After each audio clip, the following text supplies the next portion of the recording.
Welcome back everyone to another Kerbal Space Program video, and I'm coming to you on a Thursday rather than a Saturday because I wanted this video to coincide with the release of the Breaking Ground DLC. My original plan was to have this video kind of uploaded before it came out, but I had a few things happen in life that meant I couldn't actually make this video until today, so I pretty much got back home. I was in Poland, so I've just come back from home and I've worked solidly for a couple of hours to try and get this thing to kind of come out with the release of the DLC. I'll probably miss it by a couple of hours, but at least it's somewhat relevant. So this is the video here. It's a mission to Duna because I wanted to show off the new ground science units, and I thought Duna would be a kind of a cool place to visit because it has an atmosphere, so we can use all the weather stations and stuff like that, and it's a pretty cool place to visit as well. We can send a rover with us as well, and Mars rovers are a big thing at the moment because obviously NASA's sending a rover to Mars next year, so it's all, I thought this would be a good topic for a video. I'll probably do lots more content about specific breaking ground stuff in the coming weeks, but I thought this would be a nice sort of way to start off the coverage of this content pack, really. So I've tried to put lots and lots of different features in this craft, so the new robotic parts, and obviously we're using the deployable science as well, and these things will all hopefully become apparent as we get through the video. And we're using a launcher that is made from parts from the previous DLC, which of course was the Making History, so it kind of all links together quite well. And the Making History and Breaking Ground DLC can actually talk to each other as well, which is quite cool. So like the surface features and deployed science things in this new pack also work in the missions in the Making History expansion as well as the robotic parts, of course. So it's quite nice that the two DLCs do talk to each other, because I think a lot of people that would buy this DLC would have probably also bought the Making History pack as well.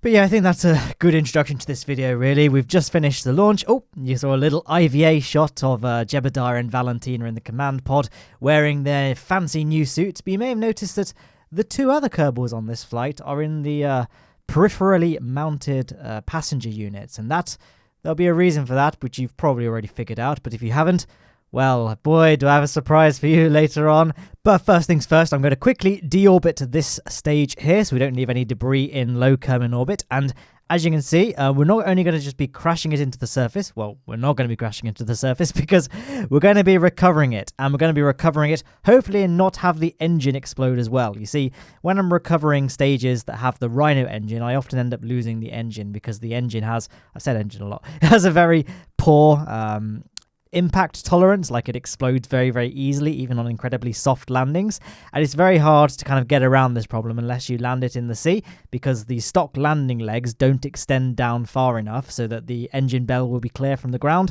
But this is no longer the case. See, included in the robotic parts that have been added, you can get these pistons, and the biggest pistons serve as very, very long landing legs, you can see here, and we are going to get lots and lots of clearance for that engine, so it's going to be nice and clear off the ground, and we should be able to recover it no problem.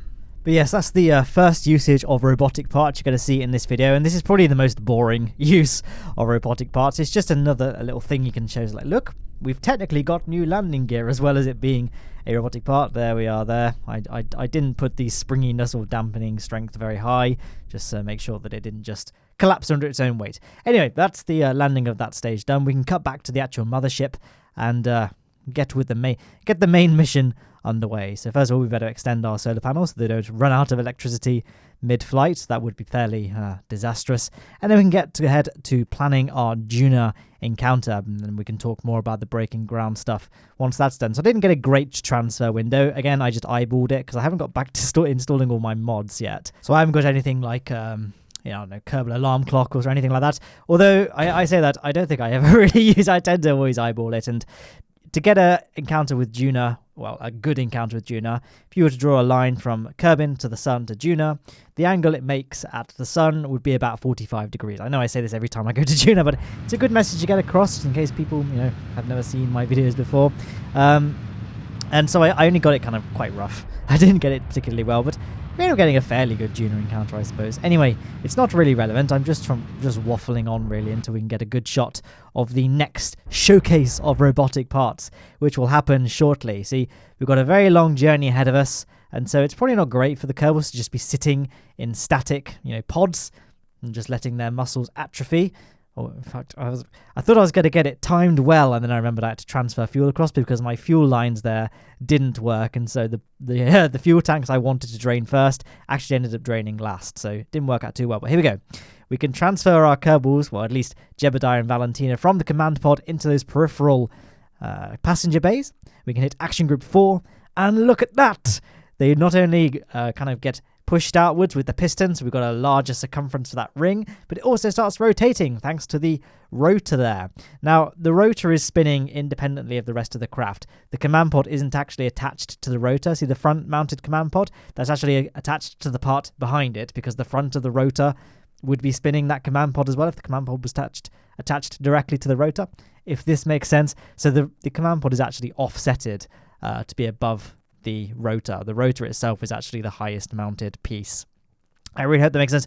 I feel like once, if you download this pack and play around with it yourself, this sort of stuff will become fairly obvious. But for those who want to know a little bit more about exactly why that is happening the way it is, that's why it be like that. So we're just going to do our Duna encounter. We had a pretty good one off the bat, so there wasn't much additional burning required. I'm not going to be doing an aero brake at Duna, just because we've got lots of sensitive robotic parts on this craft, and it's all very experimental. I should probably say that I'm using the experimental version. I'm not using the final Breaking Ground. I keep on wanting to say Breaking Bad. Final Breaking Ground release. So I'm told that I have to kind of declare that it's the in-dev version I have, but it was like, I pretty much last updated it a few days ago, and I think it's pretty much unchanged from the released pack. But in case it isn't, I've got the version number in the bottom left of the screen, so hopefully you can see that. One mod, though, that I did forget to install was Better Time Warp, or the equivalent version, Time Control.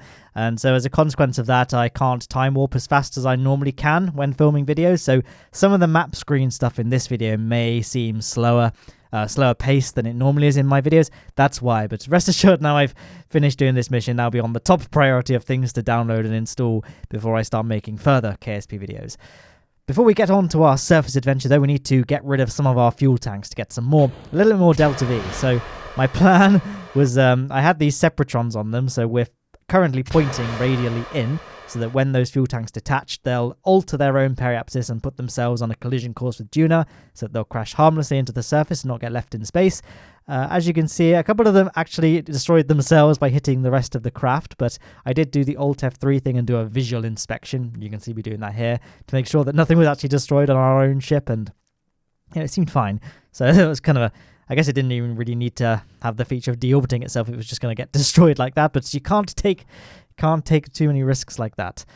We've got to be careful. We've got lots of experimental robotics parts here. They might be quite fragile. Kerbals aren't too experienced with them yet, hence why we're not doing an aero brake here. We're going to be doing an engine burn, because I don't want that rotor to get, destroyed by aerodynamic forces. Even though it wouldn't, it's just part of the headcanon I have when playing this game. And I don't know what it is. I do prefer just not doing aero brakes at Duna. I know for generally my final Kerbin re-entries always are just aero capturing, like I don't circular ice first, even though that probably would be the more realistic approach given the very, very high re-entry speed. Into Kerbin and, the large G-forces that would inflict on the spacecraft, and indeed its squishy passengers, but I don't care. Really, I don't need to talk about it anymore because it's finished. I was just spitballing, trying to get the video moving along, because I'm very, very aware that it's an incredibly long video, and I did my best to try and get it as short as possible, but it seems to have just been... I don't make many videos that are half an hour long. Usually it's the longer Planet Coaster videos that are this long. I haven't really done that many Kerbal videos at all that are this length, so apologies for that. I mean, if you prefer longer videos, then do let me know. I realise they have been getting progressively longer and longer as time seems to have gone on, it seems, but... if this is too much, do let me know, and I will make efforts to keep them at least under 20 minutes. It was that reason I didn't put a time lapse at the beginning of this video, because I thought it was just going to be too long. It was going to be too long. So I will put the craft file in the description, but I don't know if it will work because it's from the experimental build. And, if this video goes up before the DLC is out, obviously the craft file won't be there then, and I'll just add it later on. So I did a reconfiguration there, because the lander itself was in the center of the craft, and obviously we need to get the lander out. We need to get it, not in the center of the craft. And that's why the little Mark 1 passenger bay is at the end of that first command pod, because if we just dock the command pod directly to the rest of the ship, you can see that our rotating ring would start whacking into those fuel tanks. So that's what the little passenger bay is for, just to add a bit of space in between our fuel tanks and the actual spacecraft itself. I mean, I know that could be answered by just better spacecraft design, but that's the approach I did in this case. Now, we're going to be doing an Apollo-style lander here for a couple of reasons. A, because it's quite cool to do a two-stage lander, but also because I want to leave the lower stage on the ground. As you can see, there's lots of relay equipment there and a big satellite dish that will unfold, and there's actually a probe core, although it's quite hard to see from this angle. Well, it's impossible to see from this angle. So we're going to be leaving the lower stage of this lander on the surface to act as a robotic base and like a hub, because we're going to be deploying a rover as well on this mission, and the rover needs kind of a ground station to act as a relay to get its signals beamed back to Kerbin. So that's all going to stay on the ground, and then it's just going to be the lander can itself that leaves the surface. So it's a somewhat over-engineered look for just a simple Duna lander, but that's why we're going to be leaving a lot of this on the ground to act as a permanent unmanned base. And then was Jebediah just doing a little bit of cheeky EVAing as we went down, just to get some EVA reporting, get some additional science during our descent. Speaking of our descent, it's about to come to an end. We have a tiny amount of Delta V left in that lower stage just to dampen the last of our landing. We would probably be fine at 12 meters per second, but it is quite quick for such a heavy lander, and such a top-heavy lander as well, where there's a bit of a risk of tipping over, especially on a not completely flat surface. It just uses the last of our fuel to still have lots and lots of vertical speed, and we touched down pretty harmlessly, didn't tip over just, and yeah.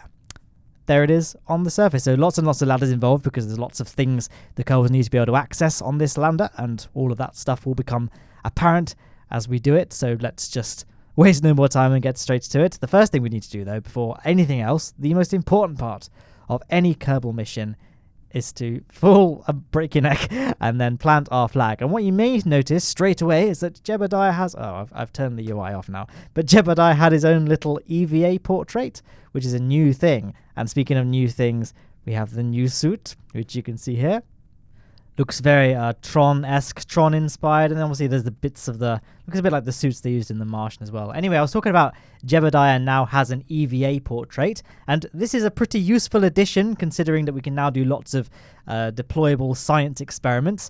This is because the different Kerbal traits gain boosts for the different types of parts. So the EVA portrait allows you to quickly see who engineers and who scientists are, or who pilots are, etc., which again is important because engineers, when they place power units, so the solar panels and the RTGs, those units generate more power, and when scientists place the experiments yield more science. So it's good to know who you're controlling when it comes to placing the deployable equipment. As you can see, I'm playing the footage back quite quickly because I basically brought every single deployable science experiment with me, just so you can see what they look like deployed. But of course, it's a fairly tedious process, hence why I'm playing it back quite quickly. It's just a case of taking your Kerbal, right-clicking one of those new cargo modules that have space for... These ones have space for 3 pieces of equipment, but you can get slightly larger ones that have space for 9 modules. Transfer them into your Kerbal's little 1-space inventory in their backpack, I presume, and then carrying it onto the surface, right-clicking your Kerbal, then pressing the deploy module button.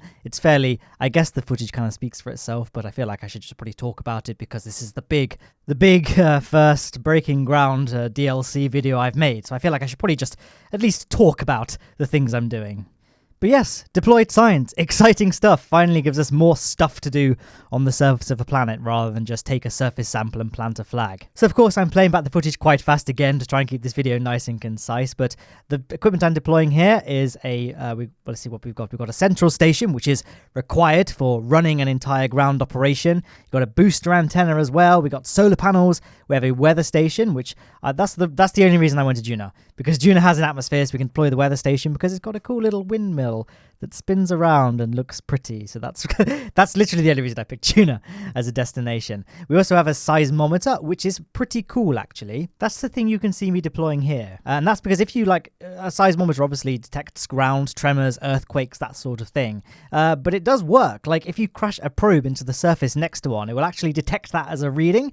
The readings themselves are based on a formula that takes into account speed and mass impact, Kerbals themselves, luckily, can't trigger a reading, even if you drop them from like a height, either by going up with EVA pack and cutting it, or I don't know, walking them off a tower. So don't worry about corrupting your data by having Jeb waddle a little bit too close to the equipment. Speaking of equipment, what else is there? We have the mystery goo with like an observation camera, so you can monitor the goo over long periods of time. And of course the ion detector, which I was just showing you a second ago, and I've now picked it up because it's the one piece of equipment we can't actually use on Duna, because the ion detector requires an atmosphereless body like the moon or something like that, something without an atmosphere. So can't use it on Duna, but I thought it'd be nice to just at least show you what it looks like.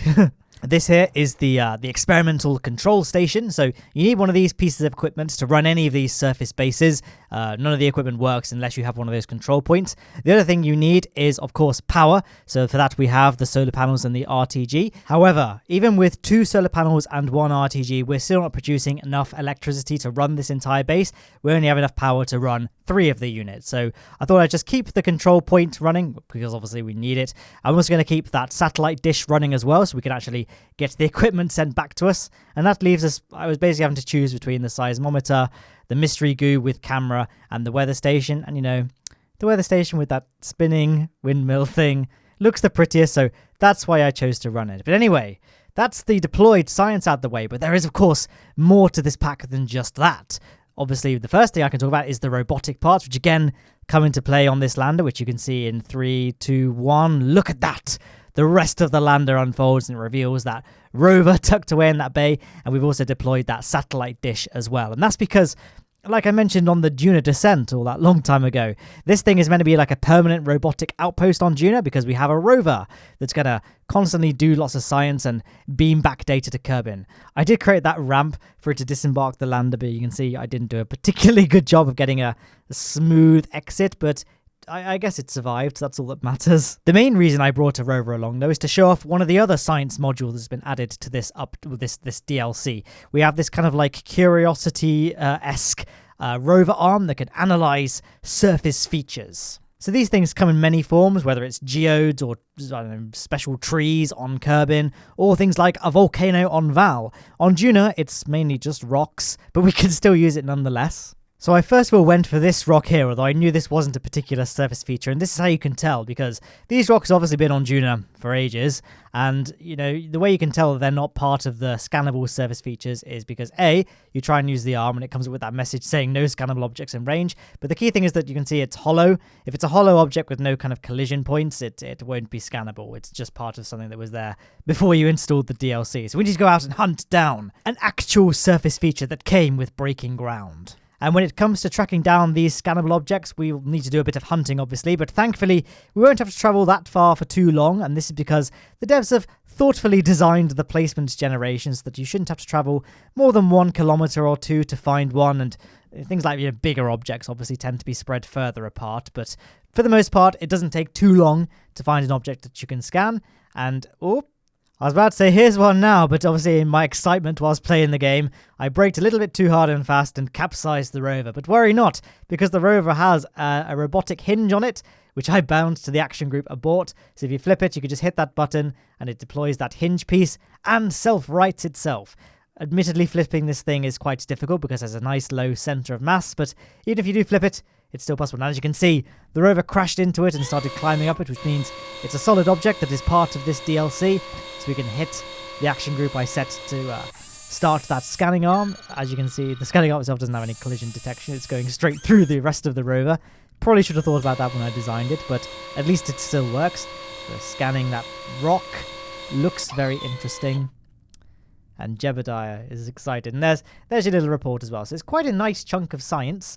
So we can make sure we store that. And that's it there. Not much more to say about that, really. And obviously, this robot is robotic. This robot is robotic. This rover is robotic. So even though, you know, we'll be sending Jeb home, hopefully, if nothing else goes wrong, the rover will still be able to act on its own because we have that central lander that will be left that has the relay equipment to keep it in connection to Kerbin.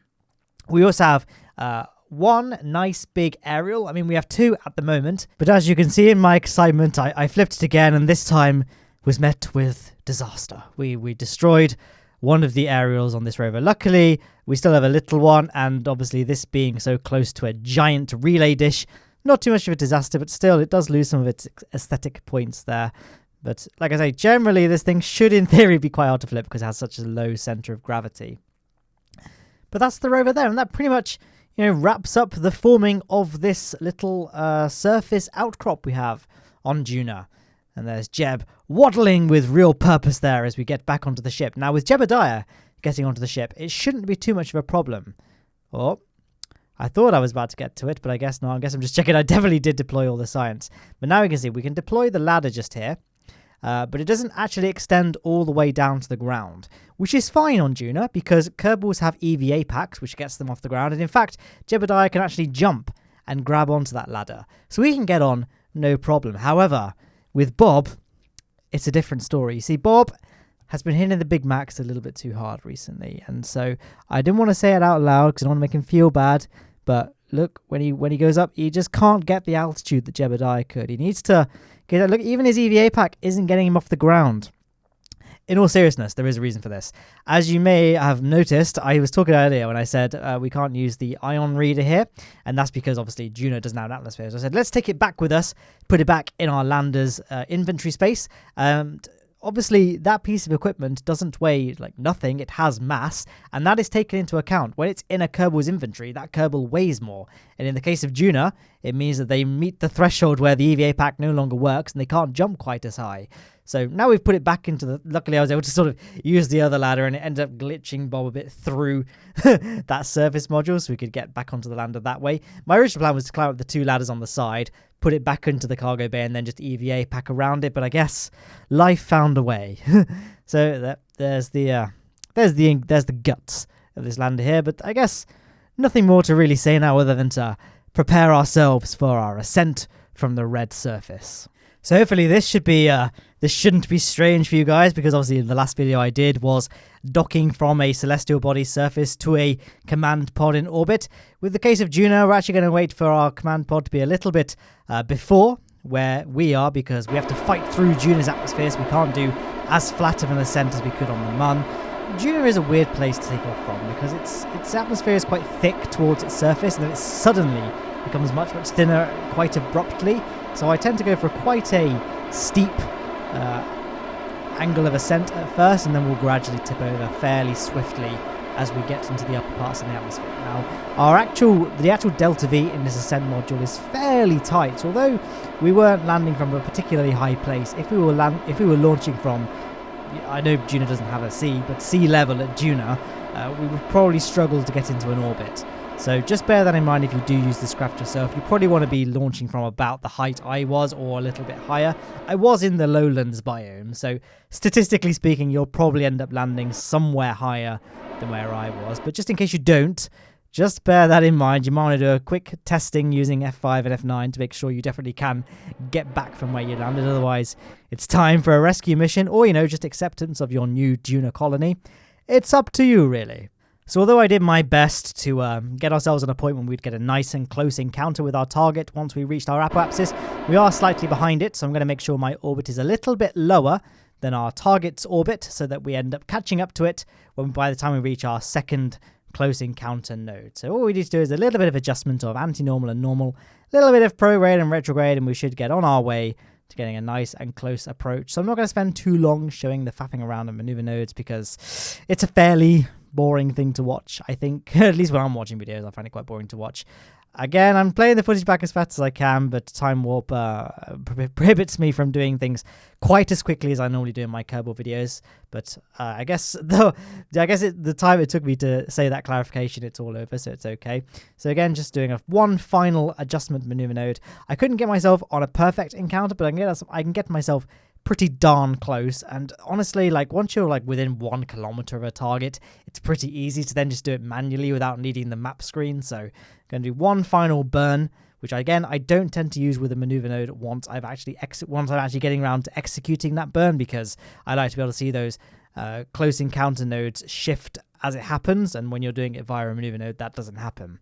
So let's just time warp our way around to our close encounter. I probably should say at this point, I guess because I'm talking, you might not notice anyway, but just in case, the audio actually cut out at this point in the Shadowplay recording, so I don't know why, so there's no audio now for the rest of the video, at least from a gameplay audio. And you may notice as well the screen looks a little bit cropped as well. I don't know what I'm going to do yet. Either I'm going to put a border around it or just crop the screen a little bit. That's because Shadowplay added these like bars at the top and bottom of the recording. Like I record, like the footage it says, it's at 2560 by 1440.